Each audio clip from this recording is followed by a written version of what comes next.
So, any codec moments from you, Snake? Hey everyone, welcome to another episode of CODEC Moments Podcast. I'm Ephraim Scufflegrit, joined here by Flash Medallion. What's up, man? How you doing? I'm good, thanks. How's you? Right on. Pretty good. What you got new going on in your life? Very little to report. Still working, still rehearsing, still hanging out on the subreddit. That's me. Yeah, right on. I've just got like a few quick small things. I am joining a improv group again. I haven't done that in quite some time. Definitely looking forward to that. It's a little group here in Orlando. Going to be pretty fun, I think. If anyone... Oh, yeah, dude, I love improv. I used to do it for years back in my very early 20s.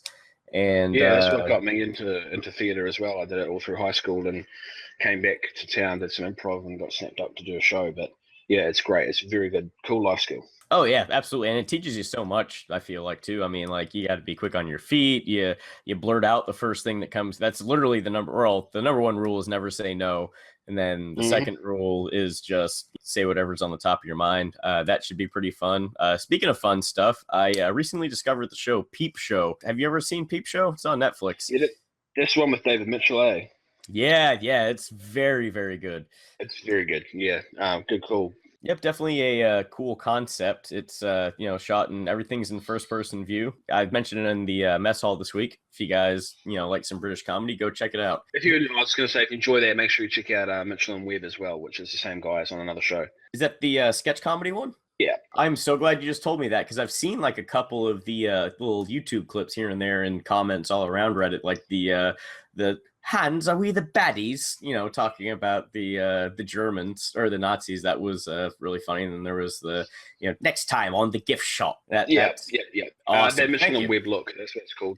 It was based on their. I think they had a podcast, may even been a radio show. There's that Mitchell and Webb sound, or that I think that's what it's called. And then they did that Mitchell and Webb look, which is the same sketches but as TV. So yeah, check it out. Holy crap! Thanks for that. Yeah, I've been wondering what that show was. Awesome, thank you. Cool. Yeah, let's jump right into it with the subreddit rundown. Yeah, subreddit rundown. So, what's busy this week? Top scoring, that's all leaks. So what I thought we'd do, we'll just do a real quick rundown and just say, like, what leaks are real, what leaks are not. We'll set it straight. Oh, Flash, it sounds like the codec going off again. Yeah, I'm hearing that. Do you want to pick that up? Yeah, sure. Let's see what's going on. Hey, welcome to Codec Moments. Who are we talking to? Hi. Hey. Hello. Say Jeff. Hello. Hey, what's up, man? How you doing? Yeah, pretty good. Just had a pretty busy week. Yeah, you have. Hard at work, I hear? Yeah, pretty much.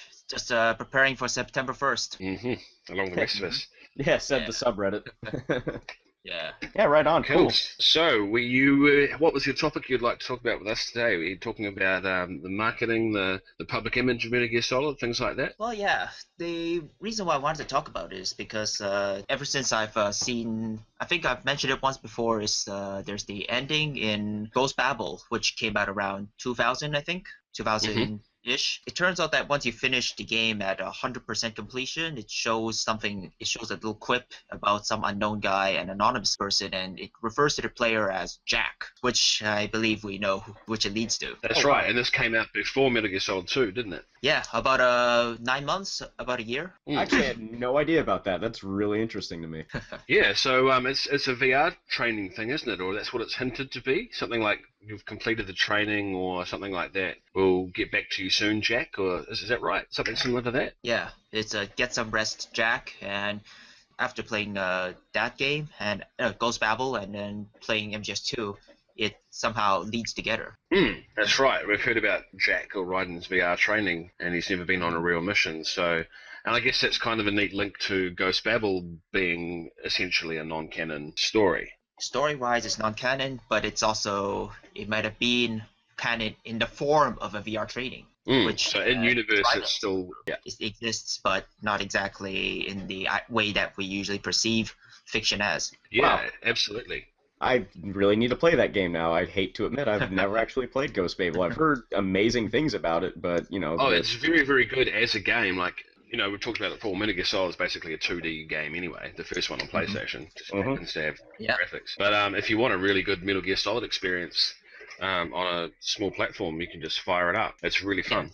I think the mobile game that came out a little while ago did something similar. I think I haven't played it myself, but I was reading up on it on Wikipedia, and I think you played as Snake, and it was like the same kind of thing. It kind of led into Metal Gear Solid 2, where you're playing this VR mission, and you didn't really find out it was VR until the very end.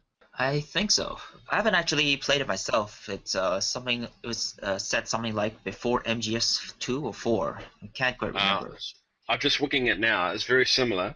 Snake finishes Metal Gear Mobile, and then he wakes up to unnamed voices speaking, and they say he proved useful. We failed to provide them with the battle data they needed for the project, and instruct someone to erase all his memories and dump him back where they kidnapped him. Another unnamed voice says they have another second test subject lined up, and someone says, let's see if Jack can do better. Oh, shit. Dun, dun, dun. Which could So lead that's- right into Ghost Babel. Wow.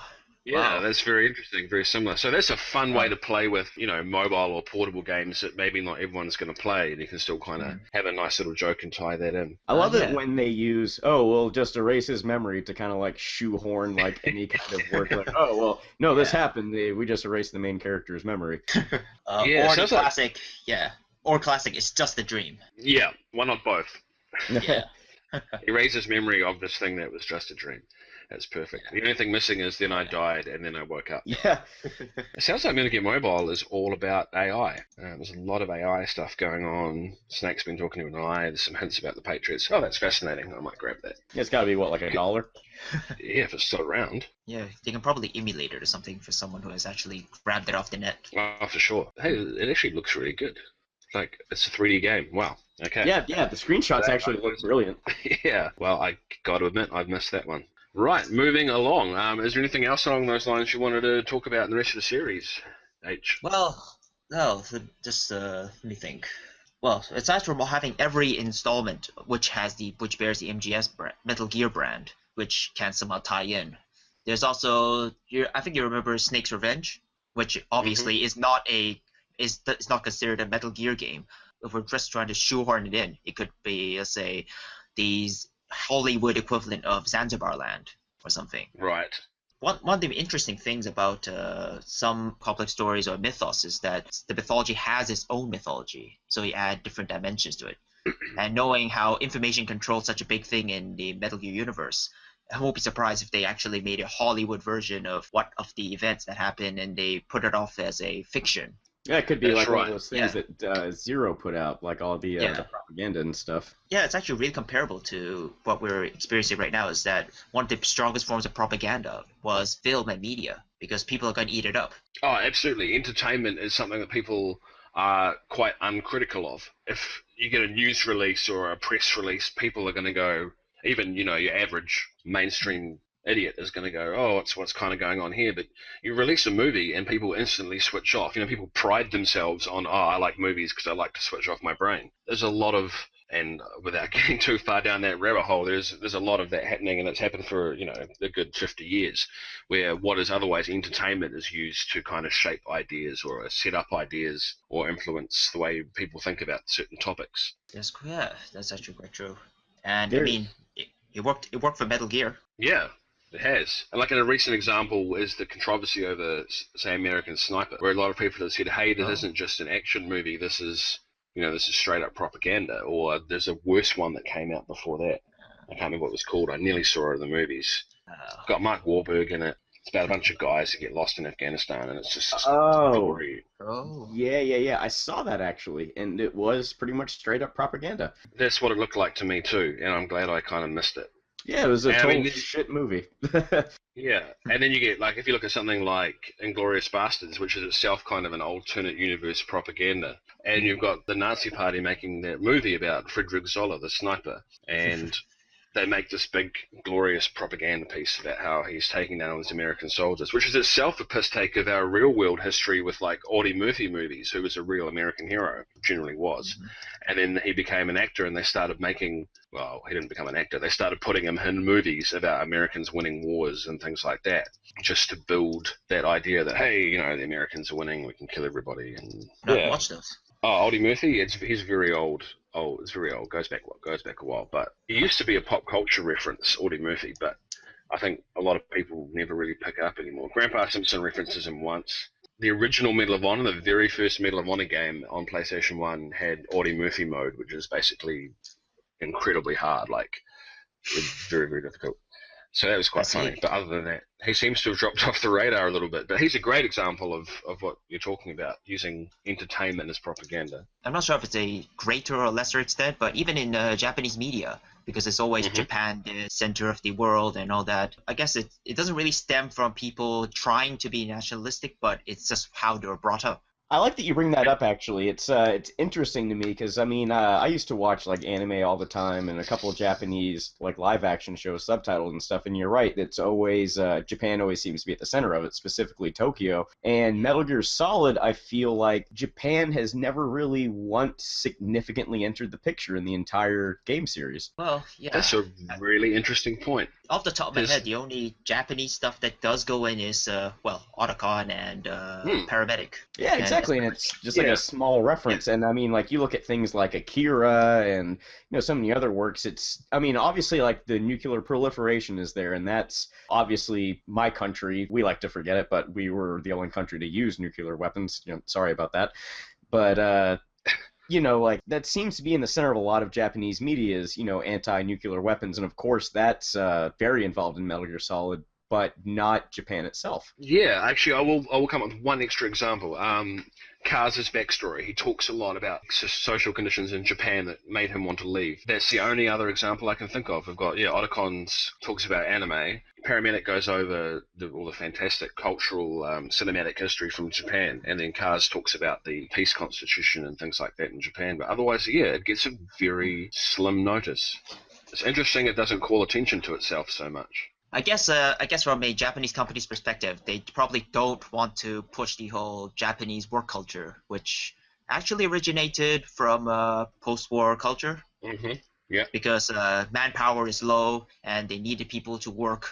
They can't work on the usual 9 to 6, 9 to 5, 9 to 6 system, and they needed people to constantly work just to rebuild their country, which at the same time is probably where the nationalism comes from, or at least is reinforced from.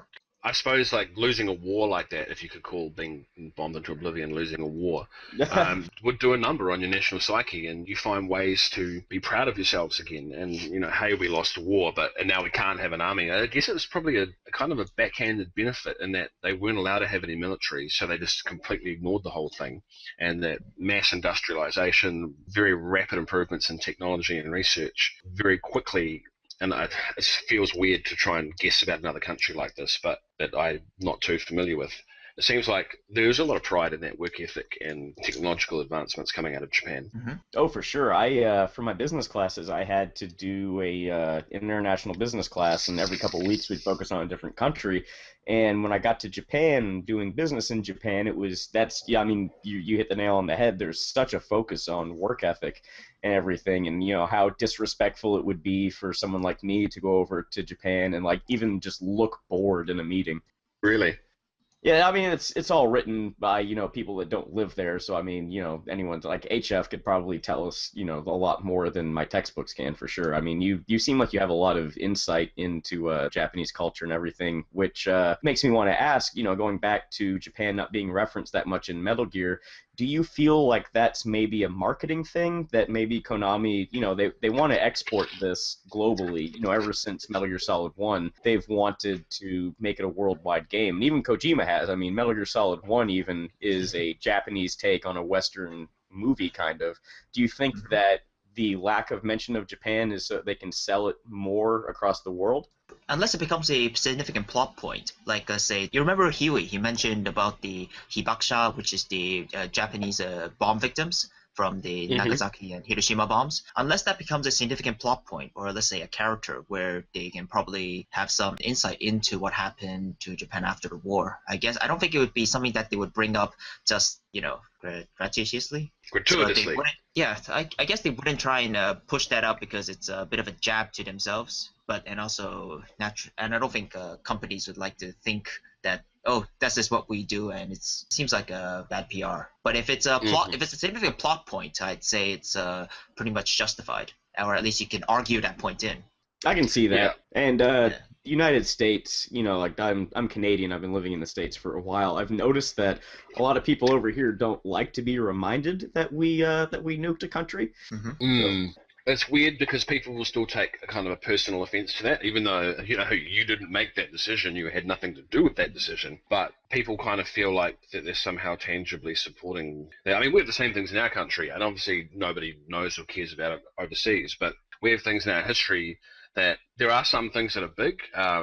When the country was first colonized, there were some pretty vicious wars against the local inhabitants, they weren't natives, but the people who were living there at the time. And that still has repercussions today, but there are other things that nobody talks about and nobody even knows about, really, like things that I was never taught all through our high school education system. Things like we had dawn raids during, I think it was in the 70s, when the cops would essentially, special weapons and tactics or armed defender squads would just raid the houses in midnight of people suspected to be illegal immigrants and just bundle them up and roll them off. Like, all very, very hush-hush. And it's never really made it into the public consciousness. And you talk about that out loud now and people will not be very happy about it. Same with our workers' rights history. There's massive, massive strikes, and there's a lot of shameful stuff happened in dealing with that. Obviously, again, not as bad as something like the Homestead strike in America, but it's another thing that no one gets taught about, and you sure as hell don't talk about it because no one wants to hear about these, shameful chapters in our country's history. I guess the same applies to a lot of, especially, I think the biggest thing that people would take offense to would be World War II stuff, naturally. So even that in mind, that would be a pretty sore spot, even if they're not the ones who've done the stuff themselves, but if they fell victim to it or they were associated just by nationality, people will take offense to it. So Looking at you, Germany. Yeah. That's a sore spot. Mm-hmm. But it's interesting you say that, associated by nationality. It's such a strong thing, and because of what's obviously on everybody's mind at the moment, that takes me straight back to, Skullface and Zero and these tribal things which cause us to come into conflict because we're so bound to identifiers, things which define identity, whether that's logical or not, like our nationality or our language and things like that. I'm glad you brought that up, actually. I was just thinking that, along with the nationality thing, it's interesting to me that Metal Gear Solid, again, being a Japanese game, and, nationality seems to be a very big thing over there. The last, 3 or 4 games have almost promoted dropping your nationality. I mean, in Metal Gear Solid 3, you see Big Boss start to become disenchanted with the country that he's working for. And then, of course, in Peace Walker, at this point, he has dropped any kind of nationality. He's his own thing. And then, that's more or less the same thing as Metal Gear Solid 5. And, the boss's will has been this world without borders. And when she saw the Earth from space, she didn't see country borders and things. It was just one world united. And it's interesting to me that Metal Gear Solid kind of seems to preach that a little bit. Yeah, it's an interesting one because I don't think it has a problem with nationality itself, because they also celebrate nationality. Whenever you get a new culture into the series, like this, say, Peace Walker, it spends a lot of time celebrating some of the really cool, unique aspects of those nationalities. Their food, their way of life, their media, their culture, their sports. Football, we play football. But it definitely takes a line against, patriotism, that ridiculous extension of nationality. Like, everybody, your nationality is a part of who you are, because the country where you grow up in will affect you in a unique way compared to someone who grows up in a different country. And that's not something you can really choose, but you can choose to be blindly aligned to your nationalism, and I think that's where they start calling that patriotism. And it's used to be a good word, and in America it's still kind of seen as a good word, but the Metal Gear Solid goes out of its way to say this irrational association with your country is a little dangerous and a little weird. Not that there's anything wrong with doing it normally. I'm using air quotes there because who's to say what's normal, but there's a line between your nationalism and deciding that your country is the best place in the world just because you were born there. Yeah, I guess. I think this is also partly part how education systems work, because you day in, day out, you study basic topics like language and ways to think, like in mathematics, and then there's history, which naturally you try, not instinctively, but you teach what you're most familiar with, and that would be history of your country, the history of where you live, and I think it's just by design. It just happens to be what you're most familiar with, and that's what you want to preach. Yeah, that's very true. Yeah, kind of a self-reinforcing loop of identity, isn't it? It is. Yeah. One thing interesting you mentioned is the culture and the traditions of certain countries, and those are things that you celebrate. It's also brings us to the idea of censorship, where censorship, it blocks or removes certain qualities or elements inside of a culture, while instead, if you add cultures to it, you can modify, annotate, or even improve or build on it, something that exists. And which, in the context of Peace Walker, one of the interesting parts, as you've mentioned, is that nationalities, they all come together from different parts of the world, and it feels like there's a lot of acceptance and growth just in that one spot off the coast of Costa Rica. So with that in mind, on a meta level, there's also the element of social networking, which started becoming big around 2010 when Peace Walker first came out. Oh, that's a very good point. That's a very interesting connection, yeah. So taking these parts into consideration, I guess nationalism wasn't a point that they would bring up yet, is because I think if we look around us at the time, nationalism and international social networking wasn't really that big of a thing just yet. Sure, there was the internet, there were forums, there were also means of communication like back then MSN Messenger and Skype. It's by no means the same scale that we have now, where we have international distribution of games, media, and there's not like region locks here, region locks there, where people are getting a lot more accepting, or they are more encouraging of. They try and do something, they expect it for everyone to see, for the whole world. And if I'm not mistaken, I'm sure I read this on a tweet somewhere. It's the Phantom Pain International Edition's got all the subtitle options on it. Is that correct? That is correct. The International Edition. Oh, the release, just the worldwide release, has got every subtitle on it. Yes. Did I read that correctly? Yeah, they got, yes, 8 different languages, including Japanese, English, well, the 2 big ones, Japanese and English, are included, except for voice, but there's probably lip syncing issues. Yeah, for sure.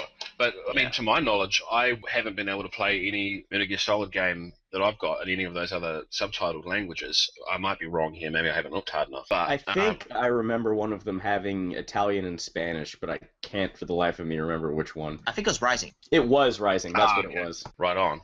So, yeah, I mean, and that's a step in that direction too. They can release the same game now to everybody and give them those options. But that said, does that mean there are no voiceover for those countries anymore? Not to my knowledge, anyway. I actually would really like to play the Japanese language. I mean, a lot of the works I've seen, I prefer the Japanese voice acting, but the thing with the subtitles that, you can access all the subtitles is really interesting to me on a meta marketing level, that the game seems to deal a lot with language, and Skullface's main thing is to get rid of the common language, which of course is English, and it's interesting to me that with Metal Gear Solid 5, with the subtitles at least, there is no common language. You can do whatever you want. Yeah. I guess you can joke that Skullface probably trying to take away all the language options as you play. That would be hilarious. Yeah. That'd be brilliant.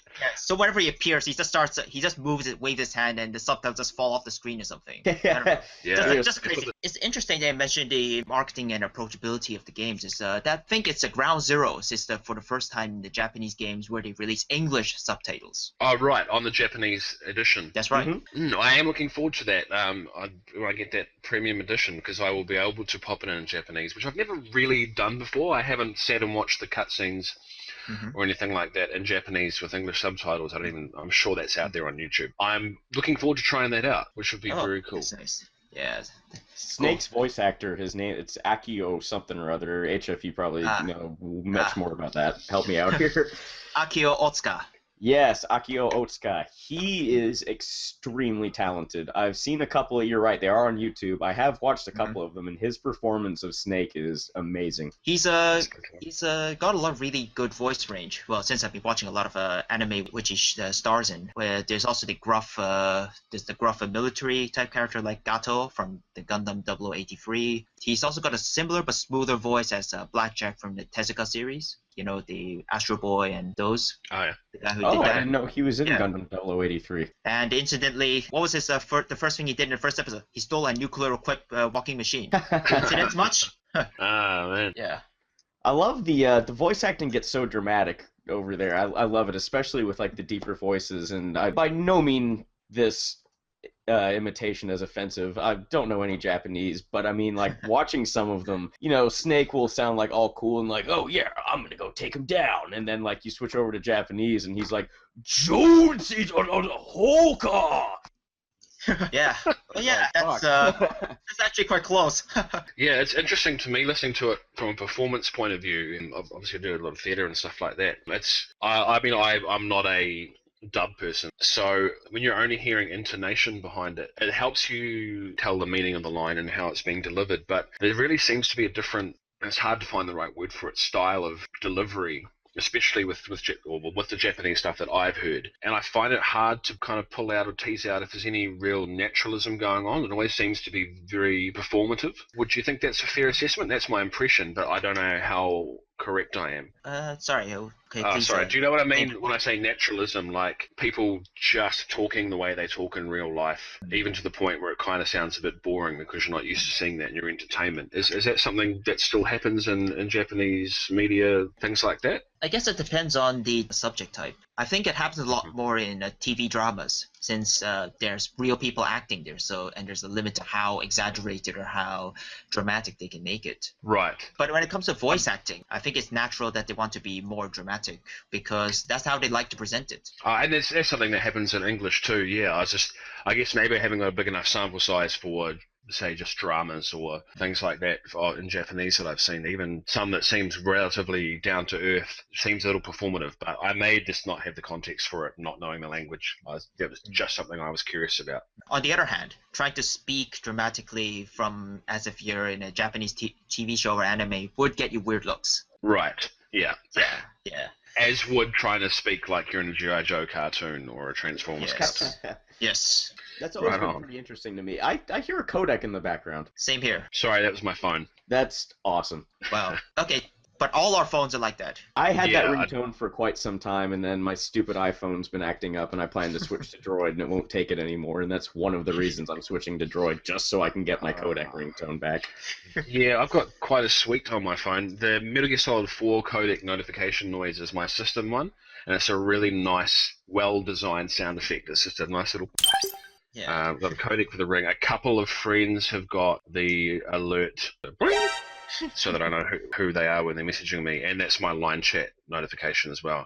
So when you clowns on the other side of the world are messaging me at like 1 o'clock in the morning, my phone's sitting there going, "Wick, wick." I've muted the main chat, but I haven't done that for like personal messages, and my wife is not thrilled. I was just about to say, your wife must just love that, because I mean, I know I personally message you a lot. I'm sorry. No, don't worry about it. It helps with my phantom pain dreams. It makes it more realistic. I used to have the alert sound, the bring on as my alarm, like to wake up, and I'll tell you, Oh, nothing God. gets you out of bed faster than I'm like, oh shit, okay. Straight out of bed, straight into the cardboard box. Off to the morning routine. Gotta eat myself some rations. Interesting, you know, I was studying in Kyoto at one point, and because that was before smartphones came out, and I set my laptop to play the encounter music from MGS1. Very And nice. just, I had to wake up at like 4 a.m. since I had to catch a plane back home. And I was thinking, okay, so what would be the best one? What would definitely get me out of bed, no matter what condition I'm in? So I set that, and yeah, it worked. I did that once. It was last year, a couple of years ago. I needed, what song is just going to get me out of bed? I ended up playing the Gecko theme from Metal Gear Solid 4 because that's just spooky. I've never done that ever again because I was just lying in bed half asleep going, what the fuck? Yeah, that was not very enjoyable at all.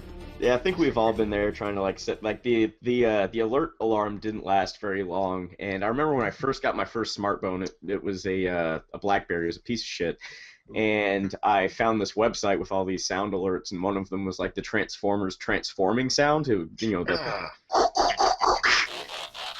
Yeah, exactly, and I thought it was the coolest shit. I was like, okay, cool, I'll set this as my alarm. Nothing bad can go wrong. And for whatever reason, it was the loudest ringtone I've ever downloaded in my life. Like, I'm sure I woke up the whole house. And I'm sitting there happily dreaming away, and cool, kick! And I remember waking up in literally like a blind panic. Like, I was looking around the room like, oh my god, what's going on? I literally ran out of my room. Yeah, right? I ran out of my room without even turning on the alarm because I didn't know what was happening. Far out. Oh. Good times. I got one more story to share. When phones were first able to get MP3 ringtones, I'm going to go back and say, at least over here, we're talking around, I'm going to say 2005 or 6. I was just absolutely thrilled with the novelty of it, and I put "bad to the bone" as my text alert on my phone. I was Wow. that guy, and the phone was like obnoxiously loud. You could hear it everywhere, and like if I was just up making a sandwich and my phone's on the table going, "Da-da-da-da-da," and it had a really powerful vibrate. The whole coffee table just go, and I got a lot of slaps that first month. It played the whole damn song too, didn't it? It would play the whole song. It went through the opening lick, the chorus, everything. This is that's hilarious. Wow. Wow. This is getting even more off topic. We'll return to Metal Gear Solid in a few moments, folks. we're talking about ringtones now. But speaking of phone sounds, this isn't even a ringtone. But I don't know if you guys have ever had an iPhone. But when you take a screenshot, it's the same sound as the camera. And so it was. I must have been 19 or 20 at this time, and I was sitting in class, college class. I was already like not fitting in at that school. I'm fine now, but at this school I was almost a social pariah. I'm sitting there at my desk, I'm browsing Reddit, and this girl with a short skirt is walking right by my desk, and I'm like, oh, here's a funny picture that I'll share with my friends. And so I take a screenshot, a little like camera flicker noise goes off. The whole bloody room is silent.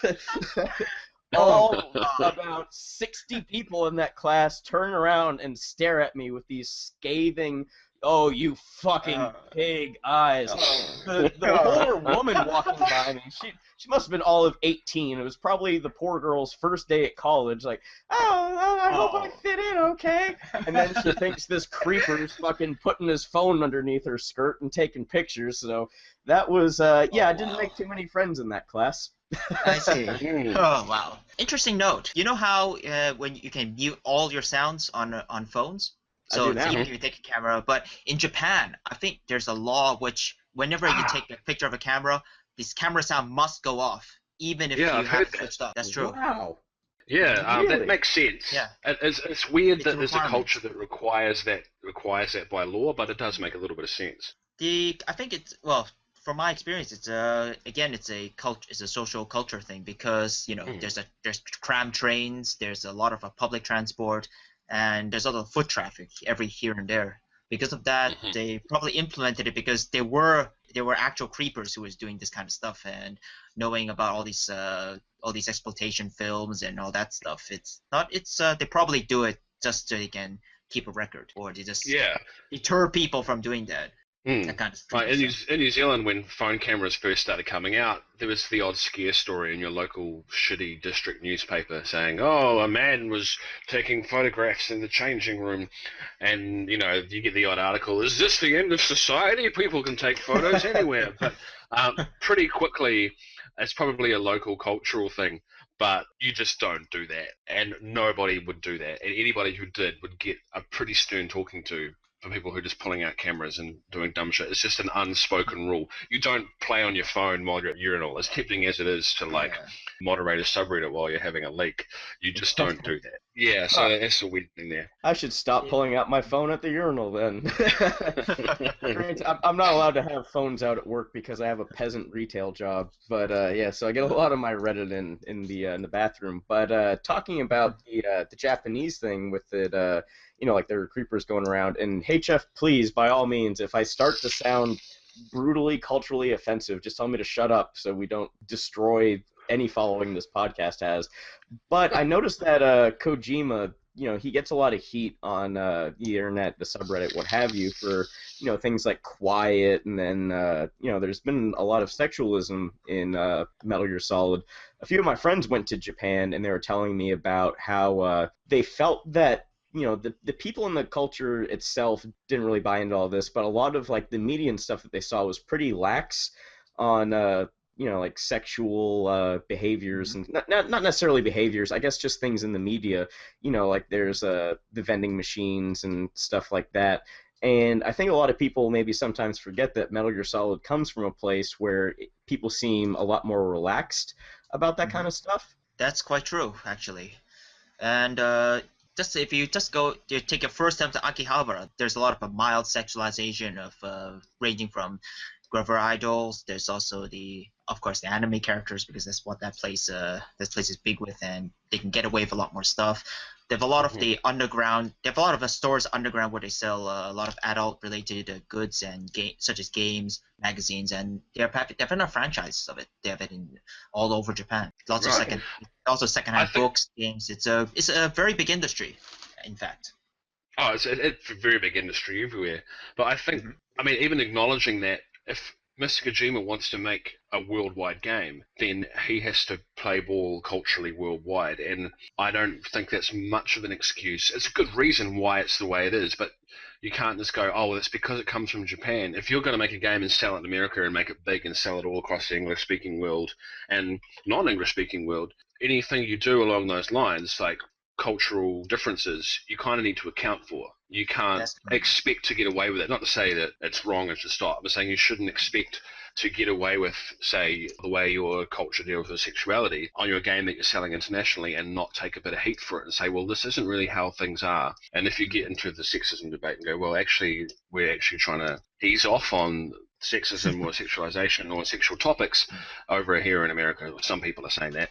And just for other people to say, well, that's the way it is in Japan, doesn't really help the discussion very much. I don't know. It's a good reason, but I don't find it much of an excuse. I just want to mention, even though they mentioned there was a sexualization, there were some game designers that were also criticizing the design for Quiet. I think it was the guy who designs for Halo, and he was the guy who sexualized was it Cortana? The blue naked body, naked light body, and so there's a bit of a double standard there. So are they really that different? That's what I want to bring. And it's another great question. I mean, I don't see much point playing tit for tat, like, oh, well, you made a naked girl, blah, blah, blah. But you did right. It's weird that people go, wow, Japan's so sexualized because, and we've had this discussion before on the line chat, America is pretty sexualized, very casually. Yep. And we don't need to go into that right now, but it's weird to say, well, that's so Japan, when actually, no, it's not. That's so, like, modern culture. Sex sells.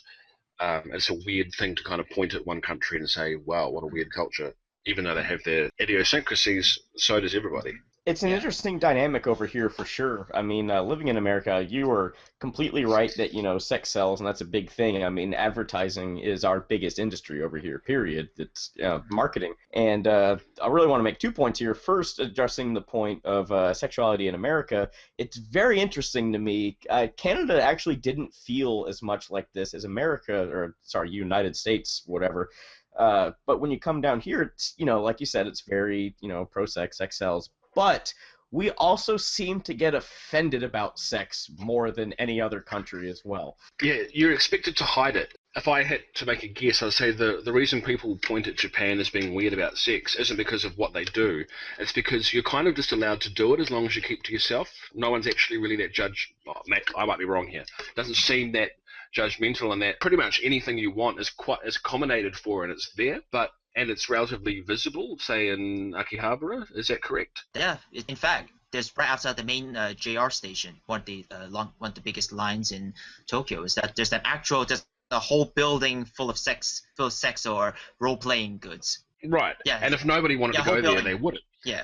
But people who want to know where it is and they go there. Whereas the impression is in Western culture, it's kind of like you're not allowed to make that known what you do. You need to keep it a secret, and nobody else wants to hear about it, and we don't want to have to come across it. So I think some of Japan is weird.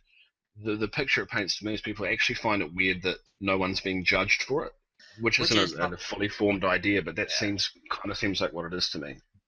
I guess it's just the bizarre ideas that some people get. Like, I mean, how often do you hear, when you first hear about an underwear vending machine, the first idea comes up is Japan, because it's such a bizarre concept. It is. Well, of course, I've yet to actually come across one myself, so I've been looking at all the wrong places or something. But so I guess it's probably not that big of a thing as some people make it to be. Sure. Yeah. I get you. Yeah. Yeah, definitely. I mean, going back to Metal Gear, you were talking about Kojima selling it to the whole world. I think it's interesting that Konami kind of let him roll with shoving a bomb up Paz's vagina.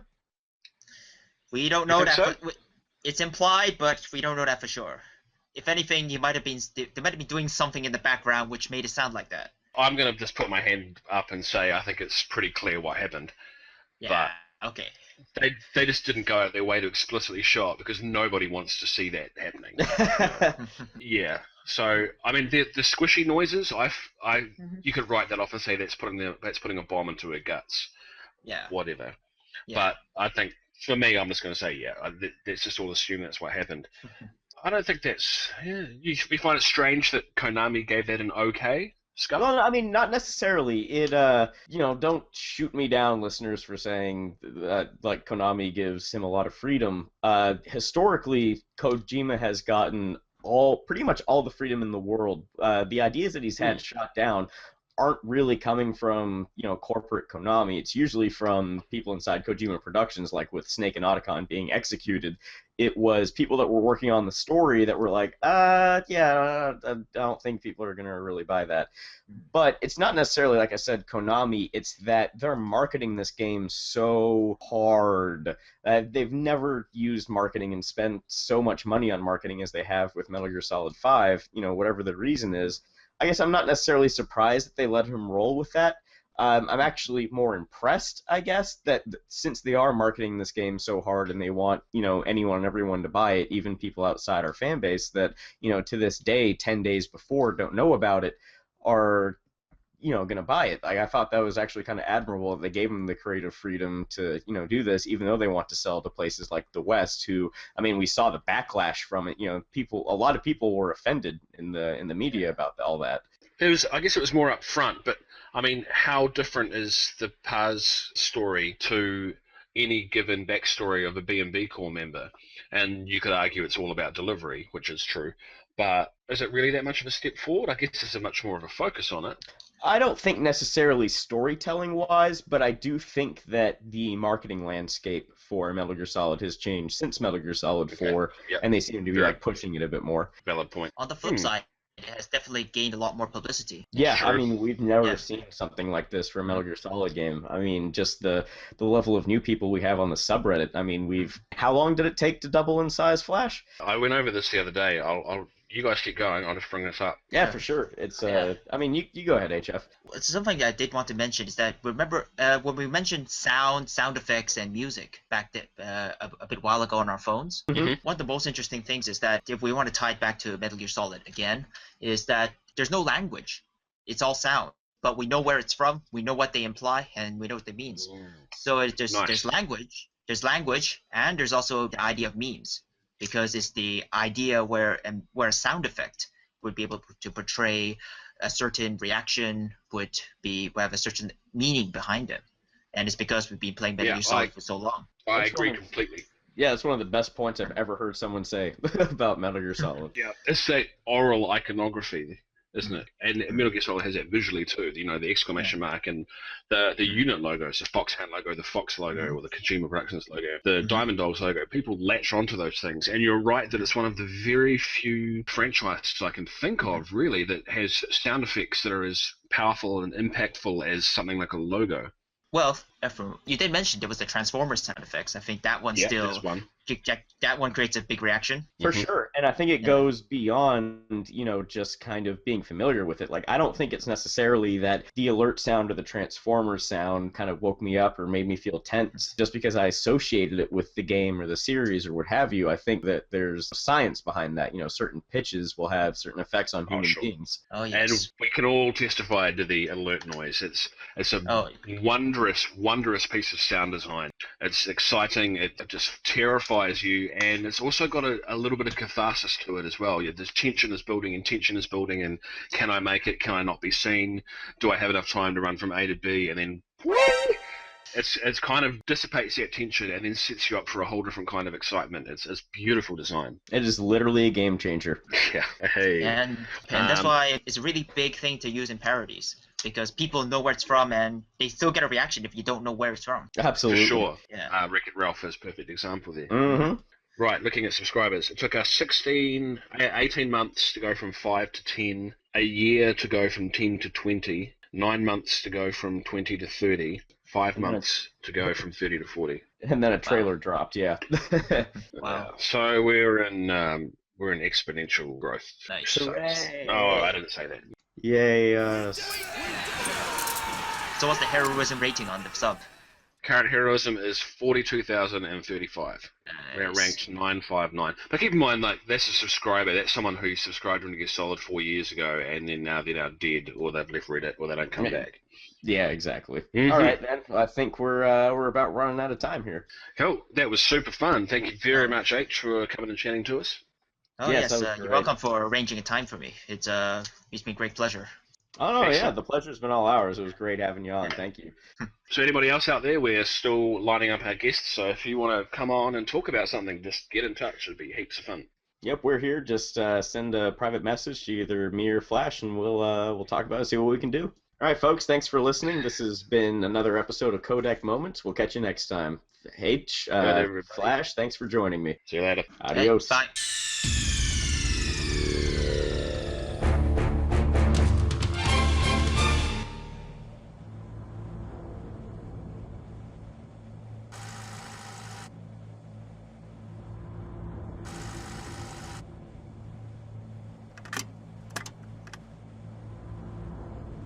This is HF. The transmission is ended. No one can hear us now. Rarirurero. Now, shall we continue? I see. Just like the reports. So both of them did get cut off. Real tragic that had to happen. No, that's none of my business. Rather, it's a surprise to think you would be taking such a risk at a time like this. Of course. I have to say, it was only a matter of time, given how things were going for the past 2-3 years. Yes, the circumstances and series of events have been unfortunate, and I don't care about overseas perception of their activities one bit. But more importantly, what would become of him?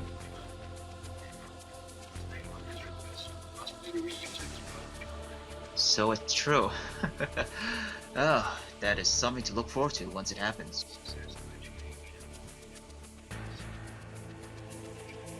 In their current state, I doubt they could organize a meaningful case. Not with every community, including ours, on the side at least.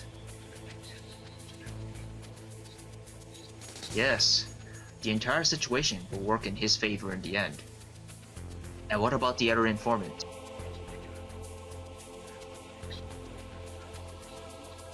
Really? The report is starting to sound more like something made out of spite now. Not that it matters anymore though. Even so, the local reactions were small in spite of it. Maybe the normal practice in the country having something to do with it.